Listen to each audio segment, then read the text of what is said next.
Bienvenue sur Africa 24 dans cette nouvelle édition du Non-Stop Info. Voici les titres de l'actualité. Polémique autour du nouveau projet de loi électorale au Mali. Certains partis politiques estiment qu'il traduit une volonté délibérée de verrouiller le pouvoir aux potentiels prétendants à la présidentielle. Au Cameroun, 234 hectares de caféiers ont été créés en 4 ans grâce au programme New Generation, un projet mis en place par le Conseil interprofessionnel du cacao et du café. Et puis, les Aigles du Mali participent à la prochaine Coupe d'Afrique des Nations Gabon 2017. Retour dans cette édition sur le match Mali-Bénin qui s'est déroulé ce dimanche 4 septembre à Bamako. Mais avant de développer ces titres en Zambie, malgré la contestation, le président Edgar Lungu va prêter serment. Ce lundi, la Cour constitutionnelle a validé sa réélection à la présidentielle du 11 août dernier. Le recours pour faute de son rival, l'opposant Hakainde Hichilema, n'a pas été examiné. Selon la Cour constitutionnelle, le délai légal de dépôt des recours est dépassé. Au Gabon, le ministre de la Justice démissionne. Ce lundi, Séraphin Mundunga a annoncé son départ du gouvernement et du Parti démocratique gabonais, le parti du président Ali Bongo Ondimba. Il explique, je cite, vouloir bénéficier de sa totale liberté après les troubles qui ont suivi l'annonce des résultats de la présidentielle. Il s'agit de la première défection de haut niveau depuis le début des troubles au Gabon. Je vous le disais en titre, au Mali, le projet de loi portant modification du code électoral fait polémique. L'opposition dénonce un verrouillage du scrutin et entend faire barrage à son adoption par les députés. Les précisions dans ce reportage de Mokhtar Bari, correspondant au Mali. Le 15 juin 2016, sur proposition du ministre de l'administration territoriale, le Conseil des ministres adoptait le projet de loi portant modification du code électoral. Cette loi, si elle venait à être adoptée, verrait la caution à l'élection présidentielle passer de 10 à 35 millions de francs CFA. Les parrainages de la candidature qui était de 10 députés ou 5 conseillers communaux passe à 15 députés et 10 conseillers nationaux. Dans cette configuration, outre les partis au pouvoir, 2 partis remplissent ces conditions. Il s'agit du parti Adema de la mouvance présidentielle et de l'URD de Soumaïla Cissé, chef de file de l'opposition. Nous avons été surpris à l'opposition de découvrir ce projet de loi parce que nous nous attendions, après notre rencontre avec le ministre de l'administration territoriale, à ce qu'il y ait un débat, une consultation, en tout cas un échange entre les partis politiques et le ministère. Nous avons été surpris, mais nous avons surtout été surpris du contenu. D'abord, il y a des aspects politiques nouveaux qu'on devrait discuter, tels que le parrainage. Aujourd'hui, dans ce projet de loi, il y a l'exclusion réelle de beaucoup de responsables politiques. Je crois que ceci n'est pas acceptable. Ce projet de loi, à 2 ans des élections présidentielles, ne laisse pas les acteurs politiques indifférents. Si dans la majorité présidentielle des pistes sont proposées, l'opposition, elle s'organise pour dénoncer ces projets. Au cours d'une rencontre organisée samedi, l'opposition politique entend faire barrage à l'adoption de cette loi à l'Assemblée nationale. Elle dit n'avoir pas été consultée dans l'élaboration du projet de loi jusqu'à son adoption par le Conseil des ministres. Il ne faut pas se précipiter, il faut prendre le temps, mais il faut surtout que ça se passe de manière consensuelle. C'est ce consensus qui est absolument nécessaire et qui est consubstantiel à la démocratie et qu'il faudrait, je pense, adopter. Cette loi, ce n'est pas le moment de la voter. Nous avons le pouvoir. Si nous l'avons voté, Ibeka n'allait pas être président de la République en ce moment parce qu'il n'avait que 9 députés à l'époque. Le chef de file de l'opposition a rencontré le chef de l'aménagement et le ministre de l'administration territoriale samedi. Une autre rencontre avec le ministre de l'administration territoriale nouvellement nommé et l'aménagement est prévue ce mardi. L'opposition appelle le gouvernement à l'organisation d'une concertation nationale pour la réconciliation.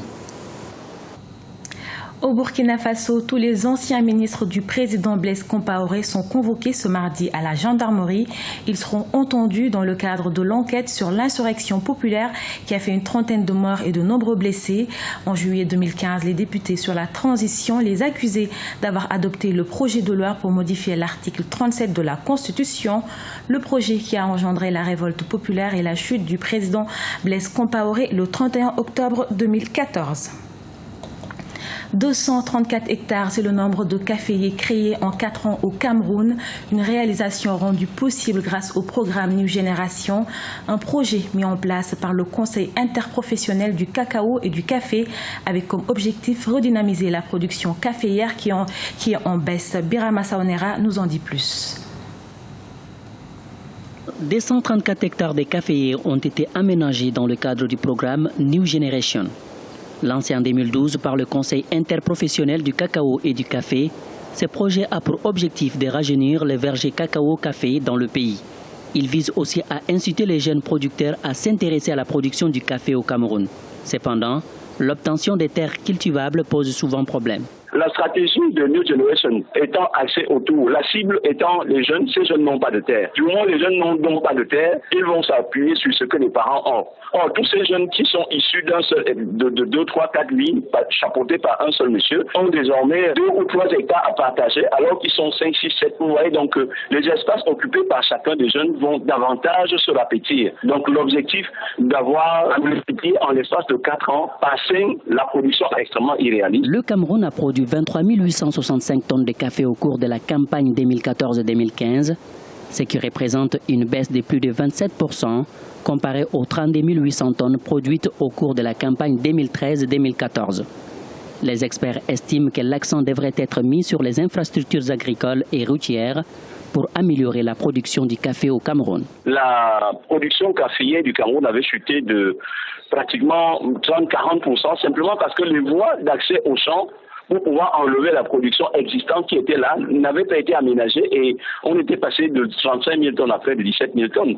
En anglais, on dit route to farm market, c'est-à-dire les routes qui partent du champ pour le marché. Si on n'a pas ces routes-là, avec des ponceaux ou des petits ponts qui vont jalonner ces routes-là, on va faire donc une agriculture extrêmement productive, mais l'Ivatry maintenant va devenir la croix et la bannière et une fine, donc le résultat ne sera pas atteint. Dans le cadre du plan de relance des filières cacao-café, le Cameroun souhaite atteindre une production de café de 150 000 tonnes pour le café Robusta et 35 000 tonnes pour le café Arabica à l'horizon 2020. Pour beaucoup, les nouvelles plantations créées dans le cadre du projet New Generation devront contribuer à l'atteinte de ces objectifs fixés par le gouvernement et les opérateurs de la filière en matière de production caféière.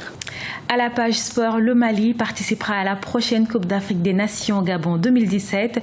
Les Aigles du Mali ont confirmé ce dimanche 4 septembre face aux Écureuils du Bénin par le score sans appel de 5-2. C'est un reportage de Mokhtar Bari, notre correspondant au Mali, commenté par Birama Saonera. Au Mali, le match de la dernière journée de la poule C qui a opposé les Aigles aux Écureuils du Bénin a été prolifique en but. Déjà qualifié depuis la 5e journée, le Mali face au Bénin en quête d'un match nul pour la qualification n'a pas tremblé. Au stade du 26 mars et à 17h30, le trio arbitral égyptien donne le coup d'envoi. Sambouya Tabaré ouvre la marque à la 18e minute. Sur des erreurs défensives, le Mali aggrave le score par 2 fois à la 35e par Abdoulaye Diaby et 37e par Moussa Marega. Le Bénin réduit le score par Stéphane Sessegnon à la 40e minute. Je pense qu'il n'y a pas grand-chose à dire. On est passé carrément à côté du match. Il y a eu des erreurs de gamins. Je pense qu'à ce niveau de la compétition, ça ne pardonne pas. Ils ont été meilleurs, il faut le reconnaître, et on souhaite bonne chance à l'équipe du Mali. Difficile. Il y a eu à un moment donné un flottement au niveau des joueurs. Je pense qu'il faut accepter aujourd'hui qu'il y a des jours sans. Aujourd'hui, c'était un jour sans. Ils étaient arrivés avec la conviction de se qualifier. Donc on assume parfaitement qu'il y a des jours où on peut passer à côté. À la reprise, les Aigles accentuent leur domination. À la 64e minute, Adama Traoré porte l'estocade à 4-1. Moussa Doumbia entre en cours de jeu, reçut un superbe but à la 78e minute. Comme pour répondre à ce but, Stéphane Sessegnon signe le plus beau but de la soirée sur un coup franc savamment frappé. Le Mali décroche sa 6e qualification d'affilée avec un effectif rajeuni. Les jeunes ont répondu à l'attente qu'on peut avoir de jeunes joueurs, qu'ils amènent leur enthousiasme, leur qualité, on les connaît, mais après qu'ils puissent s'affirmer, commencer à s'affirmer, parce qu'ils sont qu'au début, j'espère, pour eux, d'une grande aventure avec l'équipe nationale. Au début. Si aujourd'hui vous considérez que ce sont des joueurs affirmés pour l'équipe nationale, on fait fausse route. Et vous et moi. Donc, il faut continuer à les accompagner pour qu'ils continuent à progresser et nous donner encore des satisfactions meilleures. Avec 16 points plus 10, le Mali décroche sa 10e participation à la Coupe d'Afrique des Nations.